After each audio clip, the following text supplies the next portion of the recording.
আজ রান্না করব মাছের রাজা রুই বিভিন্ন রকম শীতের সবজি দিয়ে। শীত তো প্রায় শেষের দিকে, তারপরেও মজা করে রান্না করে ফেললাম। হ্যালো প্রিয়ন, আসসালামু আলাইকুম। সবাই কেমন আছেন? আলহামদুলিল্লাহ, আমরাও ভালো আছি। নতুন নতুন দুইটা জামা বানিয়েছি একদমই কড়া দাম দিয়ে। তো একটু ট্রাই করলাম যে দেখতে কেমন লাগে। আসলে নতুন জামা যতই পরুন না কেন, একটু সাজুগুজু না করলে একদমই কিন্তু ভালো লাগে না। তো যাই হোক, ট্রাই করে সবগুলো আলমারিতে গুছিয়ে রেখে চলে আসলাম রান্নাঘরে। আমি তো সবসময় মাছ রান্না করি, একটা বা দুইটা সবজি দিই মাঝে হালকা, কারণ বর্ণর বাবা বেশি সবজি দিলে একদমই খেতে চায় না। তো আজকে ভাবলাম যে বিভিন্ন রকম সবজি অল্প অল্প করে দিয়ে মাছটা মানে সুন্দরভাবে রান্না করব। তো এই যে বড় রুই মাছটা আমি ভেজে নিয়েছি, পাশাপাশি এখানে মানে ফুলকপি কয়েকটা টুকরো, অর্ধেকটা বেগুন দিয়েছি, পুরা একটা বেগুন দেয়নি। তারপর এখানে বিচিওয়ালা সিমের বিচি সহ, তারপর দুইটা আলু দিয়েছি।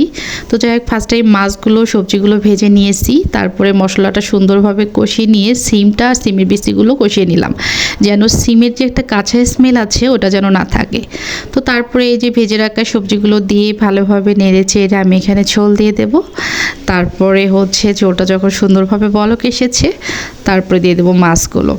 আসলে আগে যখন আমি গ্রামে থাকতাম ভাবতাম যে ঢাকা শহর বোধহয় বাসা বাড়ি এমনিতেই চকচকা থাকে, কিন্তু আমার ধারণাটা একদমই ভুল। আজকে সারাদিনে ভীষণ কাজ করেছি, সব কিছু ক্লিন করেছি। প্রতি সপ্তাহে একদিন ভালোভাবে ক্লিন না করলে একদমই ভালো লাগে না।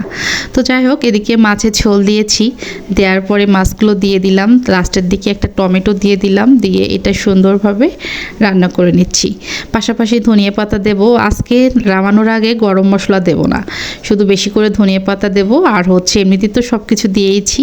তো এই যে লাস্টে আমি ধনিয়া পাতা কুচি দিয়ে এটা নেড়ে চেড়ে হচ্ছে একটু হচ্ছে খুব বেশি ঝোল রাখবো না, আবার খুব যে ভুনা এমনটাও রাখবো না, একটু মাখা মাখা টাইপ। এই যে ফাইনাল লুক দেখেন কতটা সুন্দর হয়েছে। কেমন লাগলো আজকে রান্নাটা সবাই কমেন্ট করে জানাবেন। মাছের রাজা রুই খেতে দারুণ হয়েছিল।